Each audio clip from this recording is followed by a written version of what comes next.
شبیر نے اپنا کارڈ نکال کر عمر کے آگے کیا۔ سر، پہلے خیر پور میں رہتا تھا، اب میری بیوی بچوں کے ساتھ یہیں کراچی میں رہتا ہوں۔ وہ اب بھی ہلکی بادب آواز میں بول رہا تھا۔ حالے بس چپ چاپ کھڑی رہی۔ عمر نے اس کے کارڈ کو دونوں جانب سے دیکھا اور پھر کارڈ اس کے حوالے کیا۔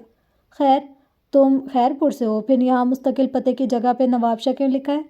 کراچی میں رہتے ہو تو عارضی پتے کی جگہ پہ حیدرآباد کیوں لکھا ہے؟ پاگل بنا رہے ہو مجھے؟ ہاں، وہ سختی سے استفسار کر رہا تھا۔ شبیر احمد کا حلق تک سوکھ گیا۔ اب حالے کی برداشت ختم ہو چکی تھی۔ اس نے عمر کا ہاتھ پکڑا اور اندر کی طرف جانے لگی وہ اس کے پیچھے کھنچتا چلا گیا۔ حالے نے پورچ میں آ کر اس کا ہاتھ چھوڑا۔ اس کے چہرے پر برہمی تھی۔ ابھی وہ خود کو کچھ کہتی کہ عمر بولا، یہ آدمی جھوٹا ہے، حالے فراڈ ہے، میں لکھ کر دے سکتا ہوں، اس کو نکالو، بلکہ تم رکو، میں اسے خود نکال کر آتا ہوں۔ کس حق سے؟ عمر کے بڑھتے قدم تھم گئے تھے، وہ بے یقینی سے مڑا تھا۔ حالے عجیب سے لہجے میں کہتی آگے آئی، کیا اس حق سے کہ میں تمہارے جج صاحب کی بیٹی ہوں، یا پھر اس حق سے کہ میرا چہرہ تمہارے کسی عزیز سے ملتا ہے، اس حق سے کہ مجھے تم سے عقیدت ہے؟ وہ اس کی آنکھوں میں دیکھ کر بولا تھا۔ حالے نے گیلی ہوتی آنکھوں کے ساتھ نفی میں گردن ہلائی۔ تمہیں مجھ سے عقیدت کیوں ہے؟ اب کی عمر کچھ نہیں بولا تھا۔ تم کہتے ہو میں اعتبار کروں، لیکن تم سچ نہیں بولتے۔ تم مجھے میری شادی کے دن کہتے ہو کہ یہ شادی ٹوٹ جائے گی، اور پھر کہتے ہو تمہیں مجھ سے محبت ہے۔ تم کون ہو عمر؟ تم کیا چاہتے ہو؟ وہ اس کے قریب کھڑی گیلی گلابی آنکھوں سے کہہ رہی تھی۔ عمر لب بھینچے اسے دیکھے گیا۔ اسے یہاں آنسو برے لگتے تھے، وہ ان کا کیا کرے؟ تم ہمیشہ کہتے ہو تمہیں سب پتہ ہے، کبھی یہ کیوں نہیں کہتے کہ کچھ ہے جو تمہیں پتہ نہیں ہو سکتا؟ تم ہمیشہ خود کو اعلیٰ اور مجھے کم سمجھتے ہو۔ تم جھوٹے ہو عمر، تم انسان ہو، دھوکے باز انسان۔ وہ آدمی یہاں رہے گا، اس نے دروازے کی جانب اشارہ کیا، کیونکہ اب یہ میری ضد ہے، تمہارے علم سے ضد ہے، اور تم یہاں سے جاؤ عمر۔ عمر کی آنکھوں میں اب واضح کرب تھا۔ تم ہمیشہ ہم دونوں میں مقابلہ کرتی ہو حالے، وہ دکھ سے بولا تھا، حالانکہ میں تو ہمیشہ تمہیں اپنے برابر سمجھتا ہوں، بلکہ میں تو تمہیں ملکہ کہتا ہوں۔ تم زیرک ہو، وزیر سمجھ لو مجھے۔ تم میری حیثیت تسلیم کیوں نہیں کرتی؟ کبھی تو مقابلہ چھوڑ کر میرے برابر آ جاؤ، پھر میں بتاؤں گا عمر نے کیوں کہا تھا کہ وہ جینا چاہتا ہے۔ وہ کہہ کر رکا نہیں، مڑ گیا تھا۔ حالے نے روکا بھی نہیں، البتہ پیچھے سے آواز ضرور لگائی تھی، جاؤ عمر، ہمیشہ کے لیے چلے جاؤ، اب واپس مت آنا، میں پکاروں تب بھی نہیں۔ عمر کے قدم ایک لمحے کو تھمے تھے، لیکن پھر وہ آگے بڑھتا گیا۔ پیچھے حالے نے بے بسی سے اپنے آنسو رگڑ کر صاف کیے تھے۔ وہ چلا جاتا تھا تو ساری دنیا اندھیرا کر دیتی تھی، لیکن وہ اسے ساتھ رکھ کر بھی اندھیرا نہیں چاہتی تھی۔ اگلی صبح وہ جلدی کیفے آ گئی۔ ابھی اتنا رش نہیں تھا، صبح تازہ تھی اور خوبصورت بھی تھی۔ وہ خود ہی کچن میں چلی آئی، 2 کپ کافی بنائی، پھر باہر لے آئی۔ آج کام کافی زیادہ تھا، نئے اسٹاف کا انٹرویو کرنا تھا، اوپری منزل کی صفائی کرنی تھی، لیکن وہ 2 مگ صرف اس لیے نہیں لائی تھی کہ ان میں سے ایک مگ کسی خاص مہمان کا تھا، وہ جس کے بیٹے سے نہیں بنتی تھی، لیکن ماں سے خوب گاڑی جھنتی تھی۔ وہ مگ لیے دیوار کے ساتھ لگی میز کی طرف چلی آئی۔ سادہ سے سیاہ جوڑے میں بالوں کو کھلے وہ خوبصورت لگ رہی تھی۔ اس نے دونوں میز مگ پر رکھے۔ نفیسہ نے مسکرا کر اسے شکریہ کہا۔ ان کے چہرے پر اب بھی زخم کے ہلکے ہلکے نشانات تھے، ہاتھوں اور بازوؤں پر کہیں کہیں بینڈیج لگی تھی۔ وہ اپنے موبائل میں قرآن ایپ کھولے بیٹھی تھی۔ حالے کے آنے کے بعد چند آخری آیتیں پڑھیں اور پھر ایپ بند کر دی۔ حالے پیر اوپر کیے بیٹھی تھی، آزادی سے، بے فکری سے، لیکن اب کہ اس کے چہرے پر ہلکی سی فکر مندی آئی۔ آپ کو پتہ ہے آنٹی، میں اب نمازیں پوری پڑھنے لگی ہوں، لیکن مجھ سے قرآن نہیں پڑھا جاتا۔ جب بھی پڑھنے بیٹھتی ہوں نیند آنے لگتی ہے یا پھر بور ہو جاتی ہوں۔ وہ آرام سے اپنا مسئلہ بتا رہی تھی، کوئی جھجک، کوئی آڑ نہیں۔ میں نے کئی بار قرآن کورسز جوائن کیے، کئی بار تفسیر کلاسز لیں، لیکن میرے دل پر قرآن اترتا ہی نہیں۔ نفیسہ یک ٹوک غور سے اسے دیکھتے رہی۔ تمہارے اور قرآن کے بیچ کیا آتا ہے؟ انہوں نے ڈائریکٹ سوال کیا تھا۔ حالے ایک پل کو گڑبڑائی تھی۔ اس کے اور قرآن کے بیچ؟ ہر انسان کو قرآن تک آنے کے لیے اپنے کسی نہ کسی بت کو توڑنا ہوتا ہے حالے۔ قرآن کیا ہے؟ کلام اللہ، مطلب اللہ سے کلام، اللہ سے بات چیت ہے نا؟ حالے نے میکانکی انداز میں سر ہلایا۔ نفیسہ اپنے ازلی نرم لہجے میں کہہ رہی تھی، جب ہم کسی بڑے آدمی سے ملنے جاتے ہیں یا بات کرنے جاتے ہیں تو کیا چیز ہوتی ہے جو ہمیں قربان کرنی پڑتی ہے؟ نیند، کبھی کبھی کمفرٹ، کبھی کبھی ادھورا کھانا، کبھی کبھی کچھ بھی۔ اللہ سے بات منانا، اللہ سے میٹنگ کرنے کے لیے کیا قربان کیا حالے سلطان؟ اور یہاں حالے گنگ رہ گئی، کہنے کو کچھ بچا ہی نہیں۔ شیطان نمازوں کو روکنے پر اتنا زور نہیں لگاتا جتنا قرآن نہ پڑھنے پر لگاتا ہے۔ وہ کیوں چاہتا ہے کہ تم اپنے اللہ سے بات کرو؟ وہ کوئی نہ کوئی موٹا لذت والا گناہ یا پھر تمہارے ساتھ ایسے بت جوڑ دے گا جسے تم توڑ نہ پاؤ۔ خواہشوں اور گناہوں کا اللہ اور تمہارے بیچ آنا بھی تاکہ تم جب قرآن پڑھو شیطان تمہارے اس بت کو تمہارے لیے ناقابل شکن بنا دے تاکہ تم اسے توڑ نہ سکو۔ وہ تمہارے گناہ میں ایسی لذت دے گا کہ جب بھی قرآن پڑھو گے وہی چیز تمہارے ذہن میں آئے گی۔ تمہارے لیے تمہارا بت کیا ہے حالے؟ آخر میں انہوں نے حالے سے پوچھا، اور 1 سیکنڈ کے اندر ہی حالے کے حلق سے پھنسی پھنسی سی آواز نکلی، میوزک، اور پھر وہ خاموش ہو گئی۔ نفیسہ بھی کچھ نہیں بولی۔ جواب تو تمہارے پاس ہے حالے سلطان، لیکن کیا تم اسے رکاوٹ سمجھتی بھی ہو؟ حالے متذبذب تھی۔ آنٹی، میوزک بذات خود ایک برائی کیسے ہے؟ اس طرح میرے کئی دوست ہیں جو میوزک سنتے ہیں، بلکہ میرا ایک دوست ہے وہ سنگر ہے، لیکن وہ بہت اچھا قرآن بھی پڑھتا ہے۔ پھر آپ کیسے کہہ سکتی ہیں کہ میرے اور قرآن کے درمیان میوزک ہے؟ نفیسہ نے نرم نظروں سے اسے دیکھا تھا۔ تمہارے اس دوست نے قرآن کے لیے کچھ اور چھوڑا ہوگا، اس کا بت کوئی اور چیز ہوگی، میوزک سے بڑا اور زیادہ پرستش مانگنے والا بت۔ یاد کرو تمہارے دوست نے کیا چھوڑا تھا؟ حالے کے ذہن میں یکدم ایک جھماکا سا ہوا تھا، ایک بجلی کا کوندا سا جو لپکا تھا۔ وہ پورنوگرافی کا ایڈکٹ تھا۔ اس کے لبوں سے پھنسی پھنسی آواز نکلی۔ پھر ایک دن اس نے توبہ کی تھی اور اگلے دن سے وہ قرآن پڑھنے لگا تھا۔ حالے کسی خواب کسی کیفیت میں کہہ رہی تھی، مطلب اسے واقعی اب اپنا بت توڑنا پڑے گا؟ مطلب واقعی ہر انسان کا خدا تک جانے کا راستہ ایک بت سے گزرتا ہے؟ نفیسہ اب ہلکی آواز میں کہہ رہی تھی، دیکھو حالے، ہر بات، ہر جذبے، ہر عادت کی ایک وائب ہوتی ہے۔ میوزک کی وائب کیا ہے؟ جب ہم کوئی دکھی گانا سن لیتے ہیں تو ہمیں لگتا ہے جیسے ساری دنیا کے دکھ ہمارے ہو گئے ہیں، جیسے سارے ظلم، ہر زیادتی ہمارے ساتھ ہوئی ہے، اور یہ چیز ہمیں خود ترس اور مایوس بنا دیتی ہے۔ تم خود سوچو، کیا خود ترسی اور مایوسی اچھی چیز ہے؟ حالے نے بے اختیار نفی میں سر ہلایا۔ جب ہم کوئی پارٹی، سانگ یا پھر محبت بھرا گانا سنتے ہیں تب ہمارا دل کیا چاہتا ہے؟ ہم چاہتے ہیں ہمارا بھی کوئی محبوب ہو، ہمیں بھی نائٹ کلب اور پارٹی کی اجازت ہو، ہمیں بھی شراب حلال کر کر ملے تاکہ اس طرح جھوم گا کر ساری دنیا کو بھول جائیں۔ کوئی ہو جو ہماری تعریف اس طرح کرے جیسے گانوں میں ہوتی ہے، محرم غیر محرم کا فرق مٹ جائے اور ملے تو بس محبت۔ کیا یہ کوئی اچھی وائب ہے؟ حالے کا گلا سوکھنے لگا تھا۔ آس پاس لوگ آ کر آرڈر نوٹ کروانے لگے تھے، لیکن اسے جیسے نفیسہ کی آواز کے علاوہ کوئی اور آواز سنائی ہی نہیں دے رہی تھی۔ میوزک بذات خود ایک برائی ہے، روح کی غذا نہیں ہے، وہ روح کی بے چینی ہے۔ قرآن اگر تھوڑا سا بھی سن لو یا پڑھ لو تو ایسا لگتا ہے جیسے ڈھارس ملی ہو، اور میوزک، اس کی پیاس تو ختم ہی نہیں ہوتی، جتنا سنتے جاؤ اتنا کم۔ وہ لوگ خوش قسمت ہوتے ہیں جنہیں اپنے راستے کے بت نظر آ جاتے ہیں۔ تمہیں آ گئے ہیں، اب تم پہ ہے تم انہیں ہٹاؤ یا پھر آگے بھی پرستش کرتی رہتی ہو۔ وہ نرمی سے بول کر خاموش ہو گئی۔ حالے اب تک ان کے الفاظ ذہن میں پروسیس کر رہی تھی۔ آس پاس کافی بینز کی خوشبو پھیلتی جا رہی تھی۔ شیشے کا بنا اسٹوڈیو آج اداس سا لگتا تھا کیونکہ آج وہاں موجود تمام لوگوں کی ٹریننگ کا آخری دن تھا۔ ہارون شاہد کھڑکی کے آگے اپنے مخصوص اسٹول کے آگے بیٹھا تھا۔ اس کے بال آج ماتھے پر گر رہے تھے، سانولے رنگت دھوپ کی تمازیت سے دمک رہی تھی، اور ہاتھ پر سرخ پینٹ لگا تھا، اور اگر تم نظر اٹھا کر اس کی پینٹنگ دیکھو تو وہ بھی سرخ تھی، نیری سرخ، کوئی ایک دھبا بھی کسی اور رنگ کا نہیں تھا۔ دفعتاً ہارون کو کوئی اپنے ساتھ اسٹول پر کھینچ کر بیٹھتا نظر آیا۔ اس نے مسکراتے ہوئے چہرہ موڑا تھا۔ اس کے سامنے داس بیٹھا تھا اور اداس سا بھی تھا، لیکن وہ مسکرا بھی رہا تھا۔ دھوپ ابھی ترچھی ہو کر ان دونوں کے نیم رخ پر پڑ رہی تھی۔ کچھ کہنا چاہتے ہو آرٹسٹ؟ داس نے اسے متذبذب دیکھ کر پوچھا تھا۔ ہارون نے گردن جھکا دی اور خاموش ہو گیا۔ کافی دیر بعد وہ بولا تو اس کی آواز بے حد ہلکی تھی۔ میرے پاپا چاہتے ہیں میں شادی کر لوں کیونکہ مجھے ہیل ہونے کے لیے ایک لڑکی کی ضرورت ہے، بلکہ ہر انسان کو ہیل ہونے کے لیے کسی نہ کسی دوسرے انسان کی ضرورت ہوتی ہے۔ تم کیا چاہتے ہو؟ انہوں نے نرمی سے پوچھا۔ ہارون کے دل کو جیسے کسی نے پکڑ کر دبایا ہو۔ جو میں چاہتا ہوں وہ کبھی ہو نہیں سکتا، آزودگی سے بولا تھا۔ کیا کسی کو چاہتے تھے؟ سوال ہوا تھا۔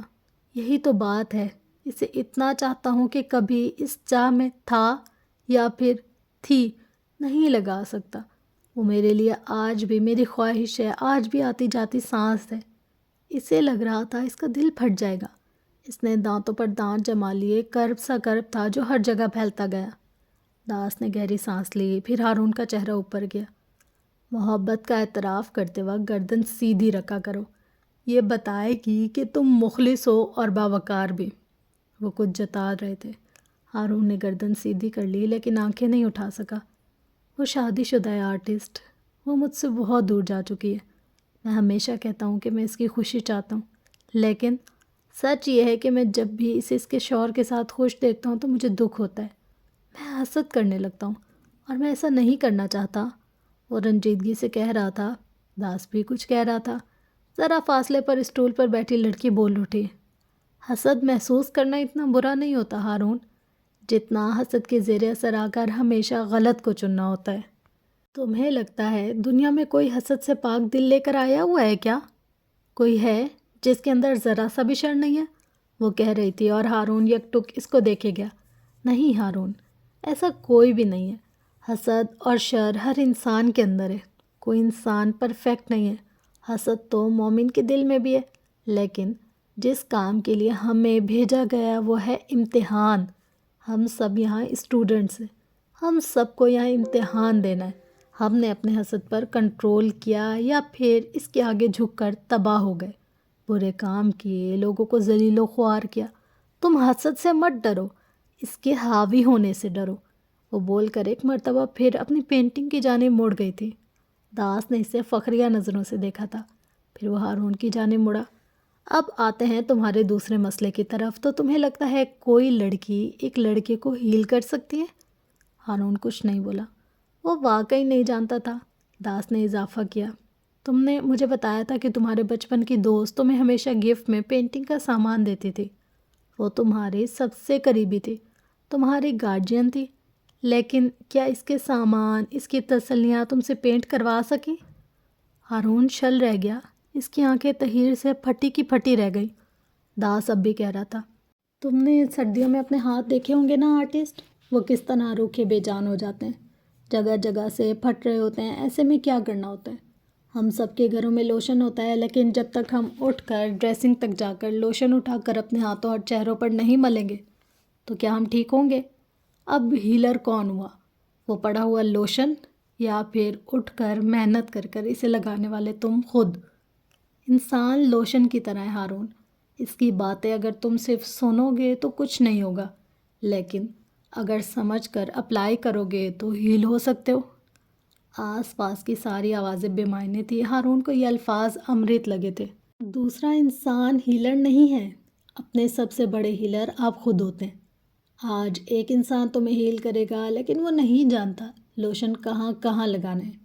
کیا ہاتھ کے ساتھ ساتھ گال بھی خشک اور پھٹے ہوئے ہیں؟ کیا بازو اور پیر کو بھی ضرورت ہے؟ ہر دوسرے انسان آپ کے لیے آؤٹ سائیڈر ہے۔ آپ جانتے ہیں آپ کو کہاں تکلیف ہے، آپ جانتے ہیں جسم کہاں سے پھٹ رہا ہے، لوشن کی زیادہ ضرورت کہاں ہے۔ کسی دوسرے انسان کا لگایا ہوا مرہم ہمیشہ کہیں نہ کہیں سے ادھورا رہ جاتا ہے ہارون۔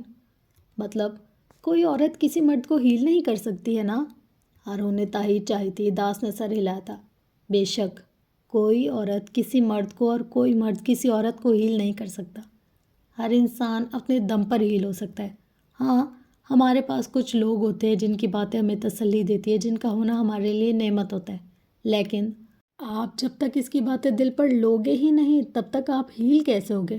تمہاری دوست کی کئی سالوں کی باتیں اس کی گفٹ تم سے پینٹ نہیں کروا سکے کیونکہ تمہارے دل نے ان باتوں کو لیا ہی نہیں۔ تم نے پینٹ کیا کیونکہ تم چاہتے تھے۔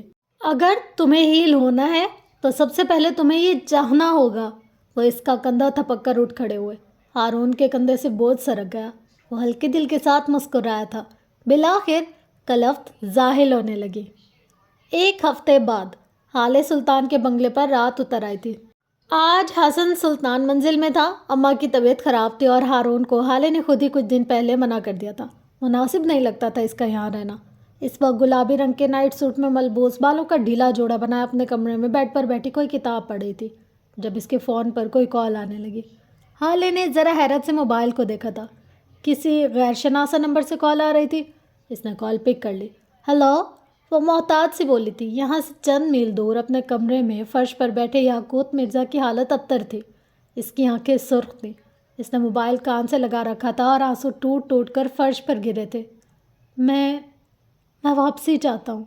اس کی آواز زکام زدہ تھی۔ حالے کال کاٹ دینا چاہتی تھی لیکن نہ جانے کیوں وہ ایسا نہیں کر سکی۔ اس کے ذہن میں کچھ اور چل رہا تھا۔ میں واپس آنا چاہتی ہوں آنٹی، میں تھک گئی ہوں، بہت تھک گئی ہوں، مجھے اللہ چاہیے، مجھے واپسی چاہیے، توبہ چاہیے۔ وہ پھوٹ پھوٹ کر رو رہی تھی۔ تمہیں میرا نمبر کہاں سے ملا؟ حالے نے ہتھیار ڈال دیے تھے۔ یاقوت نے اس کی بات کا جواب نہیں دیا، وہ اپنی کہے گیا۔ میں بہت ٹوٹ گیا ہوں حالے، میرے آس پاس بدبو ہے، تعفن ہے، گھٹن ہے، میرا دل چیچک زدہ ہے، میں روز مر رہا ہوں، میری 6 صورتیں مجھ سے، میری 6 صورتیں واپس چاہیے مجھے، میرا قرآن واپس چاہیے۔ وہ پھوٹ پھوٹ کر رو رہا تھا۔ سارے کمرے میں اس کی سسکیاں گونج رہی تھی۔ بیڈ پر لیٹی اس کی بیوی کی آنکھوں سے چند آنسو ٹوٹ کر کن پٹی میں جذب ہوئے تھے۔ بچپن سے جس کی ایک مسکراہٹ کے لیے کئی جتن کیے ہوں، اس کی اداسی دل چیر رہی تھی۔ کیا میرے لیے کوئی واپسی کی راہ ہے؟ کیا میرا سوری قبول ہو جائے گا؟ کچھ کہو، اللہ کا واسطہ ہے، کچھ کہو۔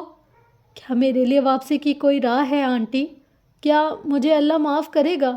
میں کہاں جاؤں؟ اس گھٹن اور گلٹ کو لے کر کہاں جاؤں آنٹی؟ وہ روتے ہوئے بول رہی تھی۔ مجھے میری روح سے گھن آ رہی ہے، بدبو آ رہی ہے، مجھے وہ راستہ بتائے جو میری واپسی کا ہو۔ نفیسہ اب ٹھہر ٹھہر کر کچھ کہہ رہی تھی۔ اپنے بیڈ پر بیٹھی حالے میں کام کے انداز میں نفیسہ کے الفاظ دہرائے گئی۔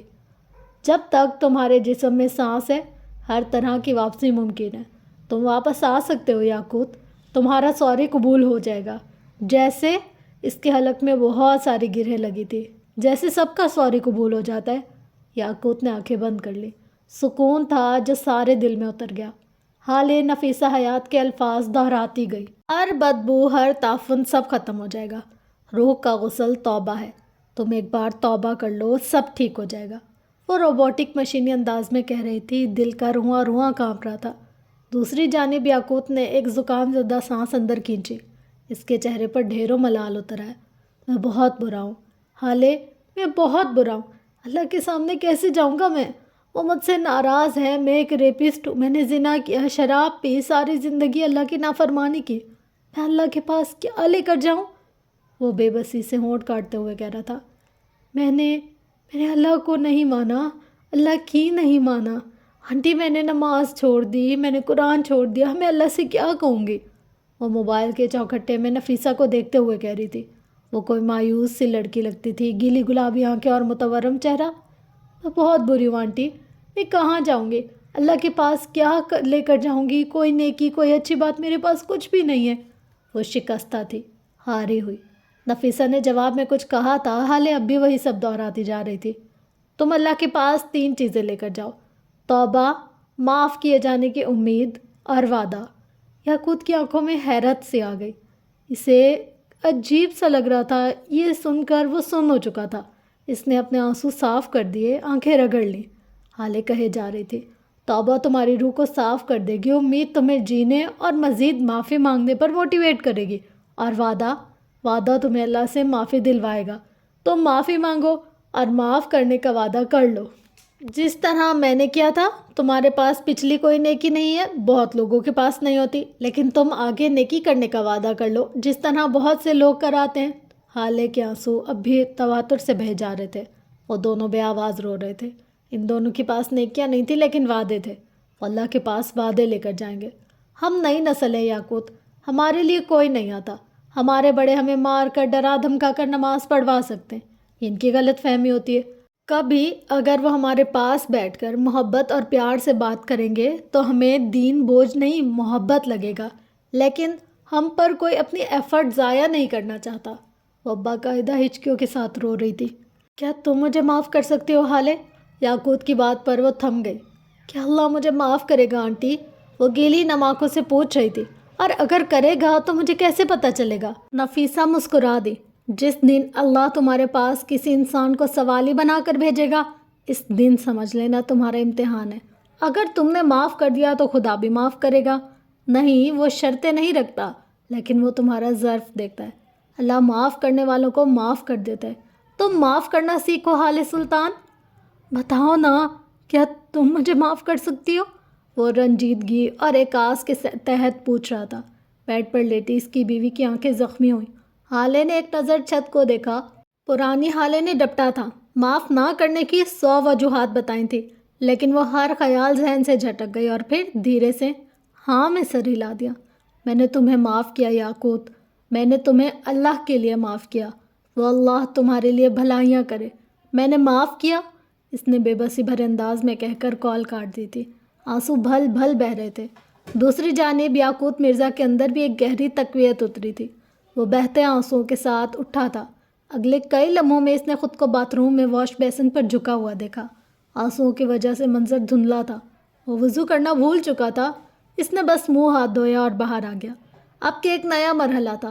اسے قبلہ رخ نہیں پتہ تھا۔ مارے شرمندگی اور بے بسی کی آنکھیں ایک بار پھر بھر رہی تھیں۔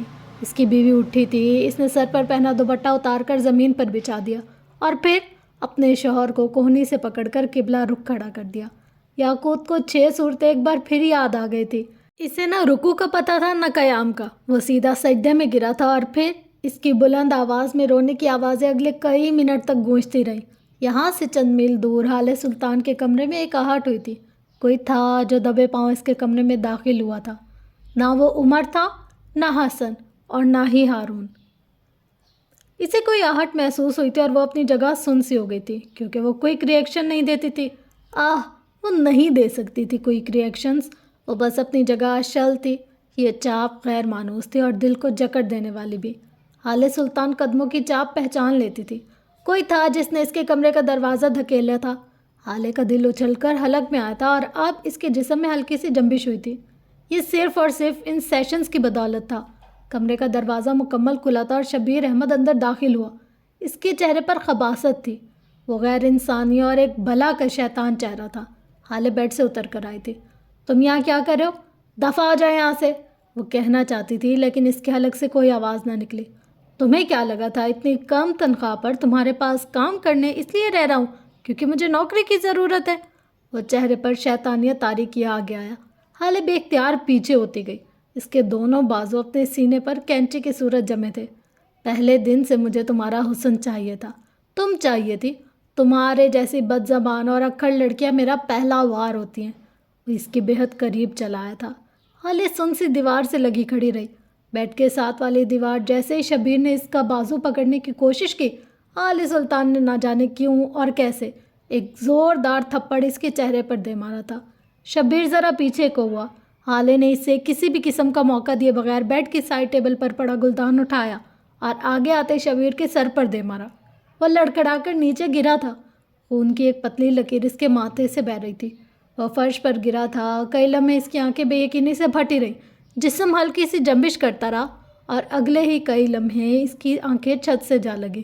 اس کی کن پٹی پر لگنے والا زخم جان لیوا تھا۔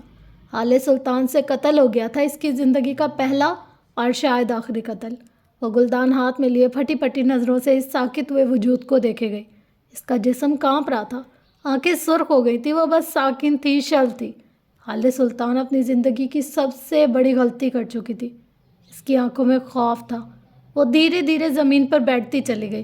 گھٹنے سینے سے لگائے، بازو اپنے گرد لپیٹے، وہ خوفزدہ لگتی تھی، بے یقین اور شاکڈ بھی۔ نہ اس کی آنکھیں آنسو بہا رہی تھیں اور نہ اس کے حلق سے آواز نکل رہی تھی۔ وہ بس شاکڈ تھی۔ کتنی دیر بیتی، کتنے لمحے گزرے، اسے کوئی حساب نہیں معلوم۔ کافی دیر بعد اس نے پھر اسی طرح بیٹھے بیٹھے بیڈ پر دھرا اپنا موبائل اٹھایا۔ اس کے ہاتھ کانپ رہے تھے، چہرہ سفید تھا۔ وہ مر رہی تھی یا پھر شاید مر چکی تھی۔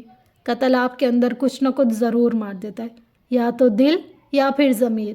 اس نے کانپتی انگلیوں سے عمر حیات کا نمبر ڈائل کیا تھا۔ یہ طے تھا کہ چاہے اس کے ساتھ کچھ بھی ہو جائے، پہلی کال عمر حیات کو ہی جائے گی۔ گھنٹی جا جا کر پلٹ رہی تھی، وہ کال نہیں اٹھا رہا تھا۔ حالے دھڑا دھڑ اسے کال ملاتی رہی۔ وہ بالکل ایک روبوٹ جیسی لگ رہی تھی، بے جان، بے تاثر۔ اس کا انداز مشینی تھا۔ اب کی بار کال اٹھا لی گئی۔ وہ بستر پر اوندھے منہ پڑا سو رہا تھا۔ غائب دماغی سے موبائل کان سے لگا رکھا تھا۔ عمر، اس نے بے بسی سے پکارا تھا۔ عمر تم آ جاؤ پلیز۔ اچانک رونے لگی تھی۔ مجھ سے قتل ہو گیا عمر، عمر آ جاؤ پلیز آ جاؤ عمر۔ اور اب کہ عمر کو اپنے سارے جسم سے سانس نکلتی محسوس ہوئی۔ وہ ایک جھٹکے سے اٹھ بیٹھا تھا، حالانکہ سسکیاں اب بھی گونج رہی تھی۔ عمر کو بس قتل کا لفظ سنائی دے رہا تھا۔ اس نے پیر بستر سے نیچے اتارے تھے۔ کون تھا؟ بس 2 لفظ، بس یہی 2 لفظ پوچھے تھے۔ اس نے موبائل پر، اس کا ہاتھ کانپا تھا۔ اس نے پیر نیچے رکھ کر اٹھنا چاہا، لیکن اسے اپنے آگے اندھیرا سا پھیلتا محسوس ہو، نہ جانے کیوں اس کا سارا جسم کانپ رہا تھا۔ شبیر، میں نے شبیر کو مار دیا، وہ اٹک اٹک کر کہہ رہی تھی۔ وہ میرے کمرے میں، عمر، اس نے مجھے ہاتھ لگانے کی، عمر میں نے اسے مار دیا۔ وہ پھوٹ پھوٹ کر روتے ہوئے بے ربط الفاظ ادا کر رہی تھی، اور حالے کو اندازہ نہیں ہوا کہ اس کی بات پر عمر بھی مر گیا تھا۔ اس کے پیر میں چپل نہیں تھی۔ وہ اندھا دھند باہر بھاگا، کوئی اس کی بیوی کے کمرے میں گھسا تھا، کسی نے اسے ہاتھ لگانے کی کوشش کی تھی۔ عمر کو آج پتہ چلا تھا موت کیا ہوتی ہے۔ وہ اپنے کمرے میں، اپنے گھر میں نہیں تھا، کہیں دور آیا ہوا تھا کسی کام سے، اور یہاں سے حالے کا گھر 1.5 گھنٹے کی دوری پر تھا۔ اس نے موبائل کان سے لگا رکھا تھا، ننگے پیر وہ ہوٹل کی راہداریوں میں بھاگتا نظر آ رہا تھا۔ میری بات سنو حالے، تم دوسرے کمرے میں جاؤ اور کمرہ لاک کرو اندر سے۔ وہ اب پارکنگ ایریا کی طرف جا رہا تھا اور دل زور زور سے دھڑک رہا تھا۔ اگر وہ آدمی مرا نہ ہوا تو؟ میں کچھ نہیں کروں گی عمر، میں کہیں نہیں جاؤں گی، بس تم آ جاؤ پلیز آ جاؤ، وہ ضدی بچے کی طرح روتے ہوئے کہہ رہی تھی۔ عمر نے اپنے چہرے کو گیلا ہوتا محسوس کیا۔ وہ رو رہا تھا۔ کیا وہ واقعی رو رہا تھا؟ کوئی موت کے بعد کیسے رو سکتا ہے؟ حالے پلیز میرا صبر مت آزماؤ، یہاں سے اٹھو اور کہیں چھپ جاؤ، کوئی شور، کوئی آواز مت کرنا، لائٹ بند کر دو اور دروازے اچھے سے اٹھ کر بند کرو۔ اس آدمی کے ساتھ کوئی اور بھی ہو سکتا ہے۔ وہ مارے بے بسی کی اس کی منت کر رہا تھا۔ وہ گاڑی میں بیٹھ چکا تھا اور اب بھی موبائل کان سے لگا رکھا تھا۔ چہرہ اب بھی گیلا تھا اور گلا بھاری ہوتا جا رہا تھا۔ یہ موت کے بعد قبر کے عذاب جیسا لمحہ تھا۔ حالے اس کی بات پر سن رہ گئی۔ اگر اس کے ساتھ واقعی کوئی اور بھی ہوا تو؟ اس نے کال کاٹ دی۔ وہ یہاں سے اٹھی تھی اور مرے مرے قدموں سے باتھ روم کی جانب بڑھ گئی۔ اگلے ہی لمحے زور سے چٹکی چڑھائی، آواز آئی اور پھر فرش پر بیٹھتی ہی چلی گئی۔ موبائل کہیں گر گیا تھا۔ وہ گاڑی کو انتہائی اسپیڈ سے چلا رہا تھا۔ وہ ایسا نہیں کرتا تھا، کبھی بھی نہیں کرتا تھا، لیکن آج اس نے موبائل پر کال کرتے ہوئے دیکھی تھی۔ اگر حالے کا شور یا پھر اس آدمی کی چیخ سن کر کوئی آ گیا تو؟ اگر محلے میں سے کسی نے آوازیں سن لی تو؟ اس کا دماغ اب کام کر رہا تھا۔ وہ 1.5 گھنٹے کے لیے اپنی بیوی کو اس طرح چھوڑ نہیں سکتا تھا، لیکن وہ کیا کر سکتا تھا؟ اس کی انگلیوں نے اب ہارون شاہد کا نمبر ملانا شروع کیا۔ وہ واحد آدمی تھا جس پر بھروسہ کیا جا سکتا تھا، جسے وہ اپنی غیر موجودگی میں اپنی بیوی کے پاس اپنے گھر میں چھوڑ سکتا تھا۔ اس نے کال ملائی تھی، گھنٹی بج رہی تھی، شاید وہ جاگ رہا تھا۔ اس نے فوراً کال اٹینڈ کر لی۔ کیا میں تم پر بھروسہ کر سکتا ہوں ہارون؟ یہ وہ لفظ تھے جو عمر حیات نے بغیر کسی تمہید کے ادا کیے۔ ہارون نے اپنے بیڈ سے پیر اتارے۔ تم کر سکتے ہو، وہ ایک مان سے بولا تھا۔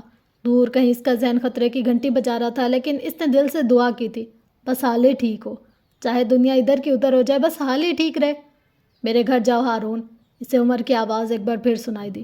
میری بیوی سے کچھ غلط ہو گیا، تم اسے کور اپ کرو گے، یاد رکھنا وہ میرا گھر ہے۔ اس نے میرا پہ زور دیا، اور یہ بھی یاد رکھنا کہ میں تم پر بھروسہ کرتا ہوں۔ اس نے کچھ جتا کر یہ الفاظ ادا کیے تھے۔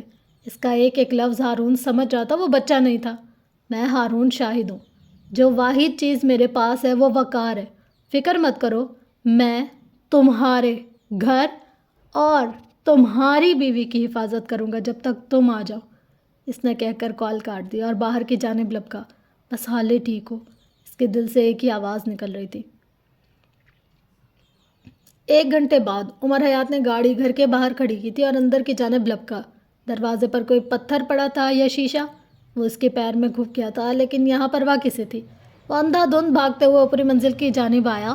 ہارون شاہد حال سلطان کے کمرے کے باہر بیٹھا تھا، ٹھنڈے فرش پر بے حس ساکن سا۔ عمر اسے دیکھ کر رہ گیا، دل ڈوب کر ابھرا تھا، قدم رنجیدہ ہوئے۔ ہارون نے آہستگی سے گردن اٹھا کر اس کو دیکھا۔ ہارون کی آنکھیں بے رونق تھیں، مردور سفید سی۔ عمر ٹھہر کر اسے دیکھے گیا۔ پیر کا زخم درد کر رہا تھا، بری طرح جل بھی رہا تھا، لیکن اسے پرواہ نہیں تھی۔ ہارون نے اس کی خوفزدہ آنکھوں میں دیکھا۔ میں نے لاشیں دیکھی ہیں، وہ ایسی ہوتی ہیں، ٹھنڈی، بے جان۔ ہارون بولا تو اس کی آواز میں گہرا رنج تھا۔ میں نے قتل غلطی سے کیا تھا، اور آج تک میرا دل کا ایک حصہ مردہ ہے۔ اس نے سیلف ڈیفینس میں کیا ہے، نہ جانے اس کے دل کا کتنا حصہ مرے گا۔ کیا تم قتل کے بعد کے گلٹ کا حل بتا سکتے ہو؟ وہ کسی ناسمجھ بچے کی طرح پوچھ رہا تھا۔ عمر کو لگا تھا جیسے قبر کے عذاب کے طور پر اس کے جسم پر سانپ بچھو چھوڑ دیے گئے ہوں۔ وہ گہرا سبز پڑا تھا۔ حالے کہاں ہے؟ اس نے الفاظ توڑ توڑ کر ادا کیے۔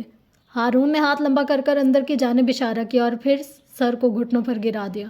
وہ جانتا تھا قتل کا گلٹ کیا ہوتا ہے۔ عمر اندر کمرے میں چلا آیا تھا، وہاں لاش نہیں تھی۔ شاید ہارون اسے کہیں اور پھینک آیا تھا۔ وہ محتاط قدم اٹھاتا آگے بڑھا تھا، دفتن وہ رکا۔ باتھ روم کے دروازے کی چٹکنی کھلنے کی آواز آئی۔ اندر موجود لڑکی نے اس کے قدموں کی چاپ پہچانتے ہوئے دروازہ کھول دیا تھا۔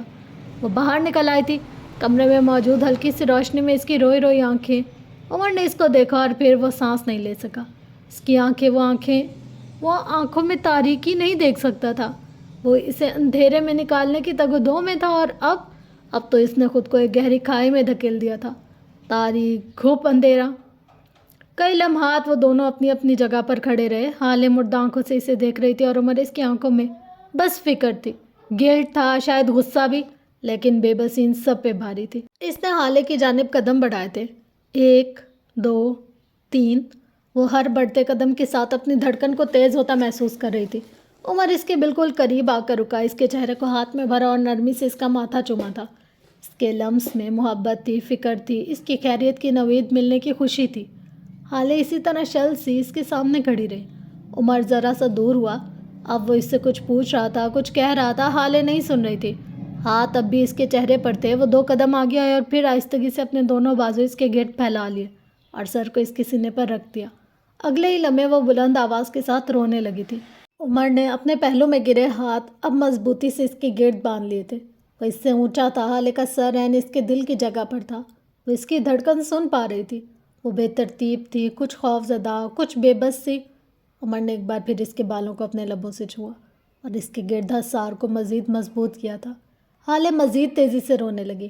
آج تک اسے کبھی اتنا مضبوط سہارا نہیں ملا۔ میں بہت ڈر گئی تھی عمر، میں بہت ڈر گئی تھی، مجھے لگا تم نہیں ہوگے۔ وہ بری طرح روتے ہوئے ہچکیاں لیتے ہوئے کہہ رہی تھی۔ اس کی شرٹ کو اب بھی مٹھی میں جکڑ رکھا تھا۔ میں نے تم سے کہا تھا اب مت آنا، مجھے لگا تم واقعی نہیں آؤگے۔ میں ڈر گئی تھی عمر، میں بہت زیادہ ڈر گئی تھی۔ اس کی آواز بلند ہونے لگی، اس کا پورا جسم ہچکولے کھا رہا تھا۔ عمر ہولے ہولے سے اس کے بالوں کو تھپک رہا تھا۔ میں نے تم سے کہا تھا نا، میں تمہیں کبھی نہیں چھوڑوں گا۔ تمہاری پکار پر کان لپیٹ لینے کے لیے عمر کو دوسری بار پیدا ہونا پڑے گا، وہ آہستگی سے بولا تھا، ساتھ ساتھ اسے نرمی سے تھپک بھی رہا تھا۔ اسی لمحے حالے اس سے جدا ہوئی تھی۔ اس کی آنکھیں سرخ متورم سی تھی۔ تم کیوں آئے ہو عمر؟ وہ زکام زدہ آواز میں بولی تھی۔ کیونکہ مجھے آنا ہی تھا۔ تمہیں کیوں آنا تھا؟ وہ بضد ہوئی۔ چند ساعتیں بیتی، چند پل خاموشی سے گزر گئے۔ عمر آگے آیا، اس کے دونوں ہاتھوں کو اپنے ہاتھوں میں لیا، اس کے چہرے کو دیکھ رہا تھا۔ مدھم روشنی میں بھی وہ چہرہ بغیر دقت کے کئی گھنٹے دیکھ سکتا تھا۔ مجھے آنا ہی پڑا کیونکہ تمہاری آواز کو نظر انداز کرنا دنیا کا سب سے مشکل کام ہے۔ مجھے آنا پڑا کیونکہ میں تم سے محبت کرتا ہوں۔ آس پاس ساری دنیا رک گئی۔ حالے نے اپنے دل کو سکڑ کر پھیلتا ہوا محسوس کیا۔ میں تم سے محبت کرتا ہوں اتنی کہ تمہیں میرا قتل بھی معاف ہے، وہ دھیمی آواز میں بول کر اسے خاموش کرا گیا۔ حالے ٹکٹکی باندھے اسے ہی دیکھے گئی۔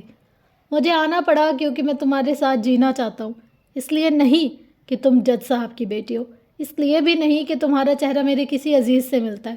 وہ رکا، اس نے حالے سلطان کی آنکھوں میں دیکھا۔ اس لیے کیونکہ میں تم سے محبت کرتا ہوں، اس نے ایک ایک لفظ پر زور دیا تھا۔ مجھے آنا پڑا because you are the woman I love with all my heart. کیا اب بھی کسی سوال کی گنجائش ہے؟ وہ اس کے ہاتھ کو تھامے اس کی آنکھوں میں دیکھتے اسے مسمرائز کر گیا تھا۔ حالے سانس تک نہ لے سکی، پلک تک نہ جھپک سکی۔ مجھ سے قتل ہو گیا عمر، وہ بولی تو اس کی آواز میں جیسے پچھتاوے تھے، جیسے وہ بھی ساتھ جینا چاہتی تھی، لیکن دیر ہو گئی تھی۔ آنکھیں ایک بار پھر بھیگ رہی تھیں۔ وہ آدمی زندہ ہے، عمر نہیں جانتا تھا اس نے یہ جھوٹ کیوں بولا، لیکن ایک چیز تھی جو وہ نہیں کر سکتا تھا، وہ حالے کو تاریکیوں میں نہیں دھکیل سکتا تھا۔ کیا تم سچ کہہ رہے ہو؟ حالے کی آنکھوں میں امید چمکی تھی۔ اس نے عمر کے ہاتھ مضبوطی سے تھام لیے تھے۔ کیا وہ واقعی؟ تم نے دیکھا؟ تم نے خود دیکھا عمر؟ وہ زندہ ہے نا؟ وہ بڑی بے قراری اور بے چینی سے پوچھ رہی تھی۔ عمر نے سر ہلا دیا، دل پر بوجھ بڑھ گیا تھا۔ وہ قتل نہ صحیح، قتل چھپانے والوں میں شمار ہو رہا تھا، اسے یہ نہیں بننا تھا، لیکن شاید وہ صحیح کہتا تھا۔ حالے کے معاملے میں وہ بے بس ہے۔ وہ زندہ ہے حالے، میں نے یہاں آتے ہوئے اس کو دیکھا، وہ بس بے ہوش ہوا ہے۔ ہارون نے اس کو دوسرے کمرے میں پھینک دیا۔ میں سب فکس کر لوں گا، تمہیں مجھ پر یقین ہے نا؟ وہ اس کی آنکھوں میں دیکھتے ہوئے یقین دہانی چاہتا تھا۔ حالے نے گیلی نم آنکھوں سے گردن اس بات میں ہلا دی۔ اسی لمحے چوکھٹ پر ہارون نمودار ہوا۔ وہ شاید باہر بیٹھا ساری باتیں سن چکا تھا۔ اس نے عمر کو دیکھا، اس کی آنکھوں میں ملامت تھی۔ عمر نے دھیرے سے اس بات میں گردن ہلا دی، جیسے کہہ رہا ہو ہارون کہہ دو وہ زندہ ہے۔ ہارون کے گلے میں کچھ اٹکا تھا، نمکین پانی یا شاید پھر گلٹ۔ اس نے نفی میں سر ہلایا، جیسے کہہ رہا ہوں نہیں۔ اس نے عمر سے رخ پھیر لیا۔ اب وہ حالے سے کچھ کہہ رہا تھا، کچھ تسلی بخش، کچھ اچھا نرم سا۔ ہارون چوکھٹ میں کھڑا رہ گیا۔ پہلے بس قتل کرنے کا گلٹ تھا، آج کے بعد اس کے اعمال ناموں میں قتل چھپانے کا گلٹ بھی شامل ہونے والا تھا۔ وہ ایسا نہیں چاہتا تھا۔ کیا کرے، کہاں جائے؟ کچھ گھنٹے بعد رات کے کوئی 2 بجے کا وقت تھا جب لیل حالے کے گھر پر آئی تھی۔ اس کی رنگت اڑی ہوئی تھی، چہرہ زرد تھا۔ اس نے آتے ساتھ حالے کو گلے لگایا۔ عمر حیاتی سے حالے کے ساتھ چھوڑ کر ہارون کے ساتھ شبیر کی لاش لے کر نکلا تھا۔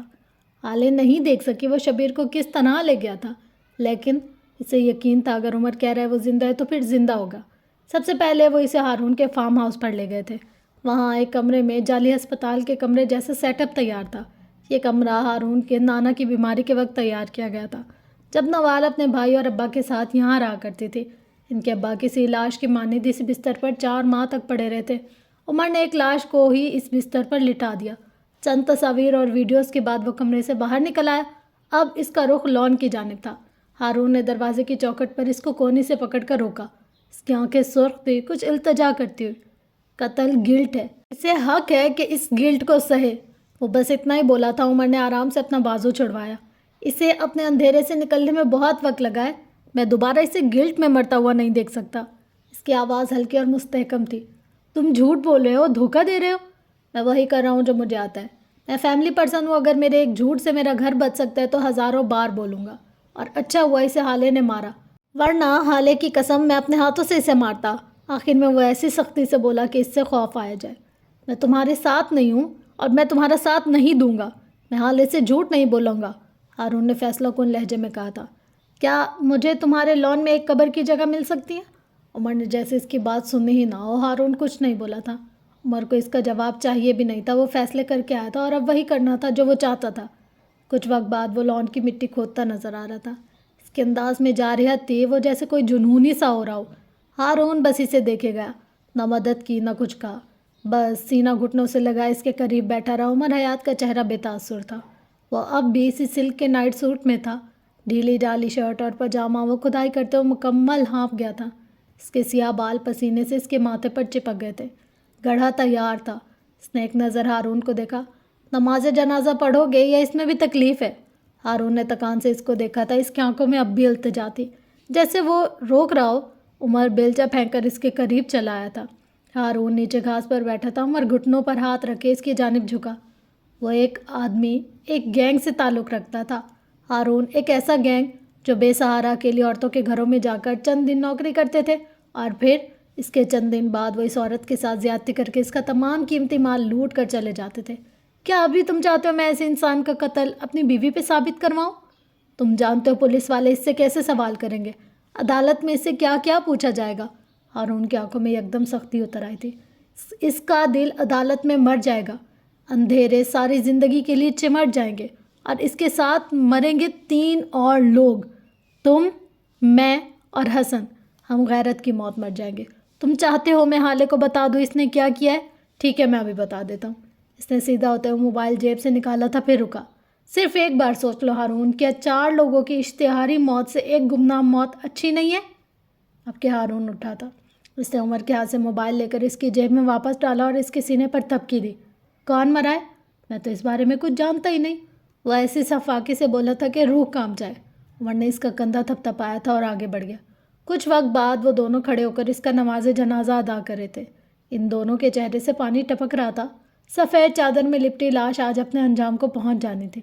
اگلے گھنٹے میں وہاں سے اس فارم ہاؤس سے نکلنے کے بعد ان کے دل ہلکے تھے، لیکن ایسے بھاری بھی کہ جیسے کوئی پتھر کی موٹی سل رکھ دی گئی ہو۔ سیاہ رات اپنی سیاہی سمیٹے آہستہ آہستہ سرک رہی تھی۔ صبح کے 6:30 بجے وہ رات کا گیا، صبح میں واپس آیا تھا۔ ہارون اس کے ساتھ نہیں آیا تھا۔ وہ جانتا تھا اگر وہ حالے کا سامنا کرے گا تو سچ بول دے گا۔ وہ گھر کے اندر آیا تو سیدھا لاؤنج میں چلا آیا۔ وہ رات والے فکر مند عمر سے بہت مختلف تھا۔ اس کا چہرہ اسپاٹ تھا، بے تاثر، جیسے اسے کبھی کسی جذبے نے چھوا ہی نہ ہو۔ دا لاؤنج کے صوفے پر ہالے بیٹھی تھی رات والے لباس میں، پیر صوفے پر اوپر کیے، ناخن چماتی ہوئی۔ عمر کو دیکھا تو فوراً اٹھ کر استکائی۔ لائل خاموشی سے باہر نکل گئی۔ وہ کیسا ہے عمر؟ کیا اب وہ ٹھیک ہے؟ اسے زیادہ گہرے زخم تو نہیں آئے تھے نا؟ وہ بچ جائے گا نا؟ وہ بے بسی بے قراری سے سوال کر رہی تھی۔ عمر اب بس اسے خالی خالی نظروں سے دیکھ رہا تھا۔ وہ رات والا عمر نہیں تھا۔ وہ آدمی کوما میں، شاید جلد ہوش آ جائے گا اور شاید کبھی ہوش میں نہ آئے۔ میں نے اسے ہسپتال میں داخل کروا دیا ہے، فکر مت کرو، وہ کھوکھلی آواز میں کہتا آ گیا تھا اور صوفے پر ڈھیسا گیا۔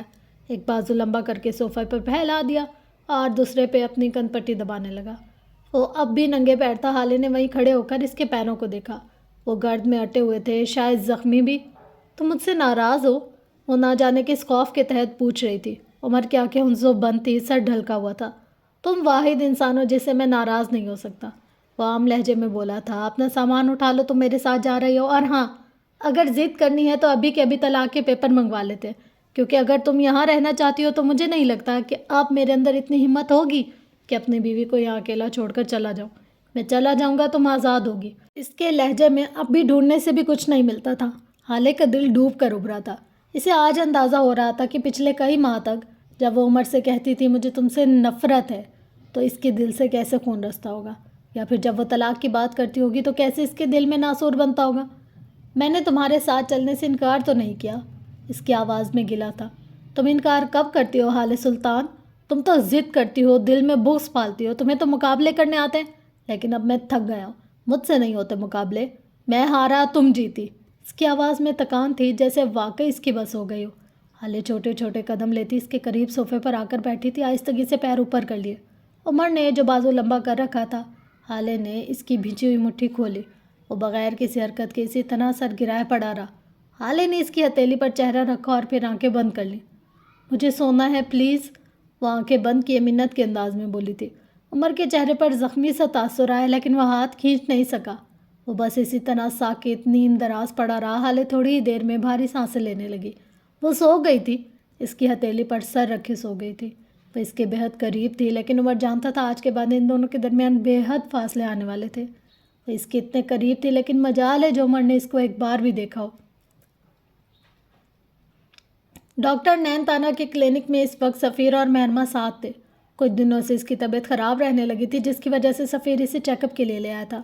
ان دونوں کو یہاں چھوڑ کر ڈاکٹر نین تارا مہر کی رپورٹس لینے گئی تھی۔ وہ واپس آئیں تو ان کے چہرے پر خوشی کے آثار تھے۔ مسٹر سفیر، کمر کس لیں، آپ پہ ذمہ داری پڑنے والی ہے، وہ مسکراتے ہوئے کہہ رہی تھی۔ سفیر نے اچنبھے سے ان کو دیکھا تھا، پھر مہرمہ کو، وہ بھی اتنی ہی انجان تھی جتنا کہ سفیر۔ آپ باپ بننے والے ہیں، آپ کی بیوی آپ کی نسل میں اضافہ کرنے والی ہے، ڈاکٹر مسکراتے ہوئے کہہ رہی تھی۔ سفیر کو اب بھی چند لمحات لگے تھے پروسیس کرنے میں، اور پھر جب اسے سمجھ آئی تو فرتے جذبات سے کچھ کہہ ہی نہیں سکا۔ اس نے گردن پھیر کر اپنے ساتھ بیٹھی مہرمہ کو دیکھا۔ وہ اب تک شاک تھی یا شاید خوف زدہ۔ I can't believe it، وہ بس یہی کہہ سکا تھا۔ تھینک یو مہر، تھینک یو سو مچ، میں تمہارا یہ احسان کبھی نہیں بھولوں گا، میں ساری زندگی تمہارا شکر گزار رہوں گا، وہ تشکر سے کہہ رہا تھا۔ وہ خوش تھا، بے پناہ خوش۔ اس کا چہرہ تمتما رہا تھا، اس کی آنکھوں سے اس کی خوشی واضح تھی۔ مہر نے اسے اس طرح دیکھا تو تنے اعصاب ڈھیلے پڑنے لگے۔ وہ اب مسکرائی تھی۔ سفیر نے رخ ڈاکٹر کی جانب پھیر لیا تھا۔ آپ اس خوشخبری کے لیے مجھ سے جو انعام چاہتی ہیں بول دیں، آج کے دن سفیر سلطان ساری دنیا لٹا سکتا ہے، وہ جذب کے عالم میں کہہ رہا تھا۔ ڈاکٹر مسکراتے ہوئے اس سے فرمائش کر رہی تھی۔ سفیر کو جیسے دنیا مل گئی ہو، کون حال ہے، کہاں کا عشق، محبت، وہ سب بھول گیا تھا۔ اولاد کی محبت نے ہر شے بھلا دی تھی، ہر زخم ہیل کر دیا تھا۔ اسے لگا تھا یہ اس کی زندگی کی سب سے بڑی خوشی ہے۔ ڈاکٹر اس سے کچھ کہہ رہی تھی، وہ مسکرا رہا تھا۔ پھر اسی طرح مسکراتے ہوئے اس نے اپنی ماں کو کال ملا لی تھی۔ وہ اب ہنس کر ان سے بات کر رہا تھا۔ مہر مسکراتے ہوئے آسودگی سے اسے دیکھ رہی تھی۔ اسے کل رات ہی پتہ چل گیا تھا، حالے نے اس کے بھیجے آدمی کو مار دیا تھا۔ وہ اب اسے مورد الزام نہیں ٹھہرا رہی تھی۔ گڈ، اس نے اپنے معدے سے ذرا نیچے تک ہاتھ رکھا، جیسے محسوس کیا کہ وہ کتنی کامل ہے، اور پھر اس کے ذہن میں حالے سلطان کا خیال آیا تھا۔ دل کو ایک کمینی سی خوشی ہوئی تھی۔ حالے سلطان 10 بار پیدا ہو کر بھی اس کی برابری نہیں کر سکتی۔ اس نے میز پر دھری فائل کی 2 تصاویر لی اور عمر حیات کے نمبر پر سینڈ کر دی۔ ساتھ لکھا تھا، تمہیں ایسی فائل کا انتظار کم از کم 10 سال تک کرنا پڑے گا، مہرمہ۔ سفیر کال ختم کر کے پلٹ آیا تھا، اب اس کا ہاتھ پکڑے اسے اٹھا رہا تھا، بار بار اس کا مشکور ہو رہا تھا۔ مہرمہ ایک شہزادی کی طرح سے گردن اٹھائے کھڑی تھی، اس کے انداز میں تفاکر تھا۔ بالآخر جنگل کی حریص گدھ کو اس کا مقام مل گیا تھا۔ دن چڑھایا تھا جب حال سلطان کی آنکھ کھلی، وہ اسی طرح اس کی ہتھیلی پر سر رکھے چند پل غائب دماغی سے پڑی رہی۔ ٹانگیں شل ہو گئی تھی، کمر اکڑ گئی تھی، لیکن وہ آج تک شاید اتنی پرسکون نیند نہیں سوئی تھی۔ وہ چند پل اسی طرح خاموش پڑی رہی۔ شاید عمر اس کا جاگنا محسوس کر چکا تھا، جب بھی اس کی بھاری آواز اب لاؤنج میں گونج رہی تھی۔ جب میں نے تمہیں پہلی بار دیکھا تھا، وہ رشک کی نگاہ تھی، حالے گمسم سی اسے سن رہی تھی۔ وہ گاڑی کی پچھلی سیٹ پر مہراز سلطان کے ساتھ بیٹھی تھی، ان کی دوسری جانب حال سلطان تھی، جو اپنے باپ کی سینے پر سر رکھے سو رہی تھی۔ عمر کو اس بچے کی نیند پر رشک آیا۔ جب میں نے تمہیں دوسری بار دیکھا تھا، وہ عقیدت کی نگاہ تھی، حالے نے چہرہ اب بھی اس کی ہتھیلی سے ٹکا رکھا تھا۔ عمر کہے گیا۔ وہ ہسپتال کے بیڈ پر لیٹا تھا اور اس کے سامنے ہی بیماری سے زرد پڑتی حال سلطان تھی۔ اس کی آنکھیں بند تھی۔ عمر ٹک ٹکی باندھے اسے دیکھے گیا، وہ اس کی ماں سے ملتی تھی۔ عمر حیات کو اس سے عقیدت محسوس ہوئی۔ جب میں نے تمہیں تیسری بار دیکھا تھا، وہ ایک لمحے کو رکا، حالے کا دل بھی رک گیا۔ وہ عشق کی نگاہ تھی، اس نے آہستگی سے جملہ مکمل کیا تھا۔ وہ لائبریری میں بیٹھا تھا اور اس کے سامنے کوئی لڑکی کتاب سر پر رکھے سو رہی تھی۔ پھر اگلے چند لمحات میں اس نے آنکھیں کھول لیں۔ عمر نے ان آنکھوں کو دیکھا اور پھر وہ سانس نہیں لے سکا۔ یہ عشق کی نگاہ تھی۔ حالے کو لگا تھا وہ سانس نہیں لے سکے گی۔ وہ کتنا خوبصورت بولتا تھا، نیم خواب دیدہ آنکھوں سے اسے دیکھنا کتنا اچھا لگ رہا تھا، اسے سننا راحت ہی راحت۔ مجھے تم سے محبت ہو گئی تھی 4 سال پہلے، جب شاید تم مجھے جانتی بھی نہیں تھی۔ میں تمہارے پیچھے آنے لگا تھا، بس تمہیں دیکھنے کے لیے۔ وہ اس کی طرف دیکھے بغیر ہلکی آواز میں کہہ رہا تھا۔ پڑھائی، مستقبل، سب کہیں دور رہ گیا تھا۔ کچھ یاد تھا تو تم، کچھ دکھتا تھا تو بس تم حال سلطان۔ تم مجھے ڈسٹریکٹ کرنے لگی تھی۔ حالے نے سر اٹھا لیا، وہ آنکھوں میں نرمی لیے اسے دیکھ رہی تھی۔ عمر کہے گیا۔ پھر ایک دن میں تم سے تھک گیا اور یہ شہر چھوڑ دیا۔ اس کی آواز میں تھکان خود بخود شامل ہو گئی۔ میں نے شہر چھوڑا، لوگ بدلے، تمہیں نہیں دیکھا، نہیں سنا۔ مجھے لگتا تھا میں تمہیں بھول جاؤں گا، لیکن میں اس معاملے میں بھی بے بس نکلا۔ 4 سال تم سے دور رہنے کے بعد ہم اس دن اس سڑک پر ملے تھے، اور تمہیں دیکھ کر میں نے ایک بار پھر اپنے دل کو رکتا محسوس کیا تھا۔ مجھے لگا میں تمہیں بھول گیا ہوں، لیکن تم وہیں تھی۔ اس نے گردن موڑ کر حالے کو دیکھا اور پھر اپنے دل کے مقام پر ہاتھ رکھا۔ تم یہاں تھی حالے، بالکل یہاں، اور اس دن میں سمجھ گیا تھا عمر حیات حال سلطان کے معاملے میں بے بس ہے۔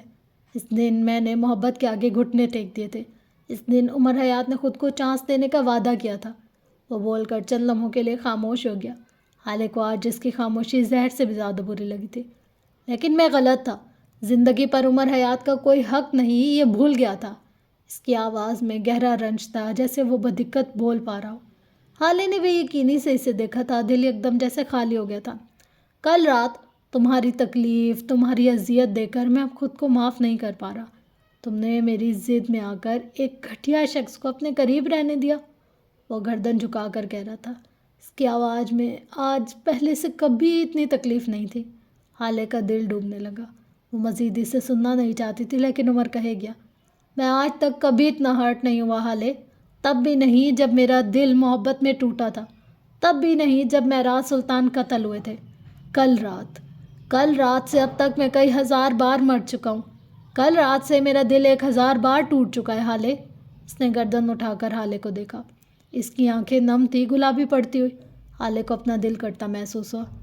تم میرے لیے ضروری ہو حالے، ہر تعلق، ہر چیز سے زیادہ ضروری۔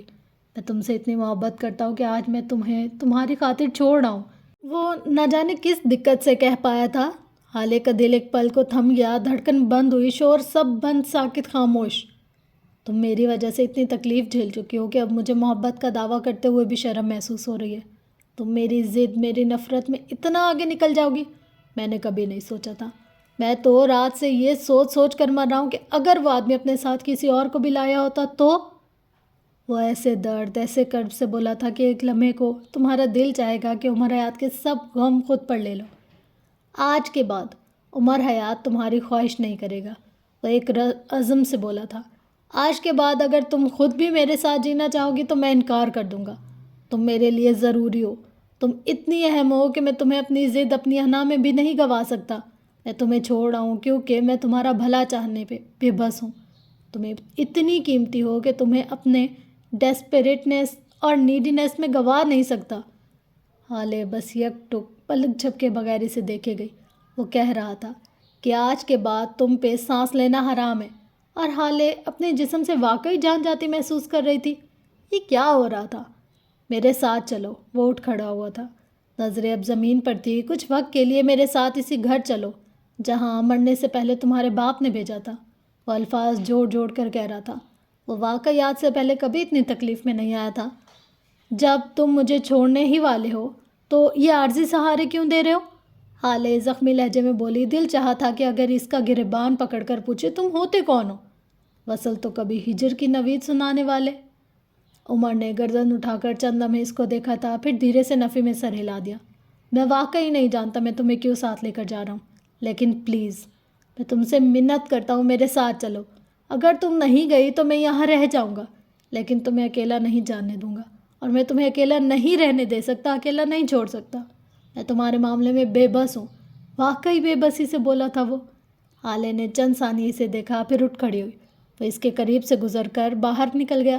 اس نے انکار نہیں کیا تھا، مطلب وہ ساتھ جا رہی تھی. کیا عمر حیات کو خوش نہیں ہونا چاہیے تھا؟ اف خدایا، کیا کیا ہو گیا ہے یار. اچھا آپ لوگ پہلے یہ بتائیں کہ آپ لوگ کو لگ رہا ہے واقعی میں محرمہ جو کچھ بتا رہی ہے وہ صحیح ہوگا؟ مجھے تو لگتا ہے حالے کے ساتھ جو بھی ہے سین، یہ محرمہ کا ہی کوئی نہ کوئی چال ہوگی، یا محرمہ کا ہی کوئی نہ کوئی پلان ہوگا، کچھ اس طرح کا ہوگا. دوسری بات یہ کہ یہ کہتی ہے حالے فلاں نہیں ہو سکتی، ماں نہیں بن سکتی، یہ وہ. اس کو کیا الہام آتے ہیں؟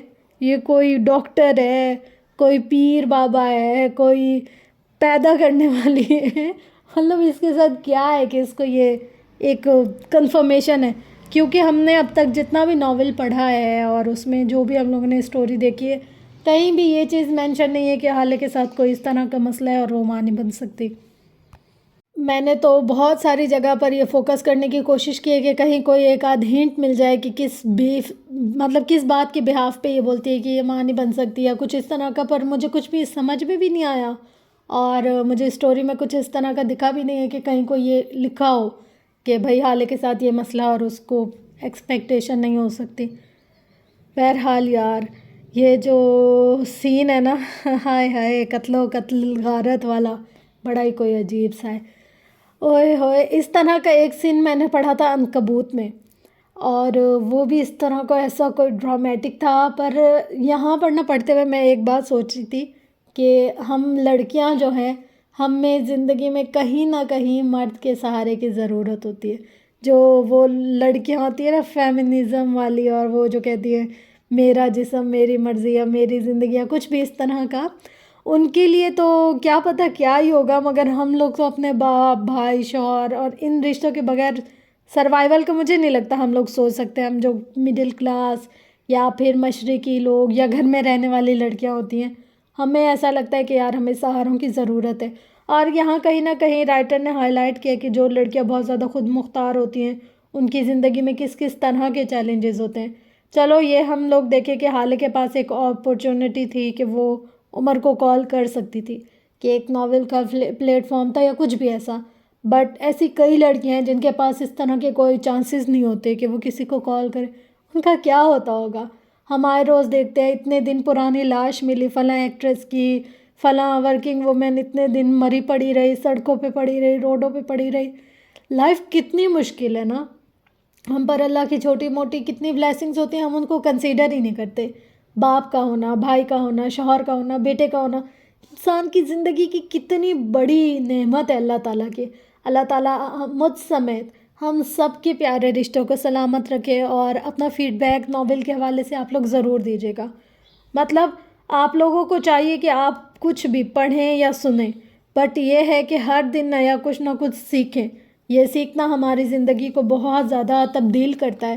ہمیں بہت کچھ ایسا جو ہم نگلیکٹ کر رہے ہوتے ہیں، بہت کچھ ایسا جو ہم لوگوں کو ایسا لگتا ہے کہ یار یہ ضروری نہیں ہے یا یہ بہت زیادہ ایسا نہیں ہے کہ ہمیں جاننا چاہیے، بٹ کہیں نہ کہیں چاہے گزری ہوئی زندگی میں یا چاہے آنے والی زندگی میں وہ کام ضرور آتا ہے.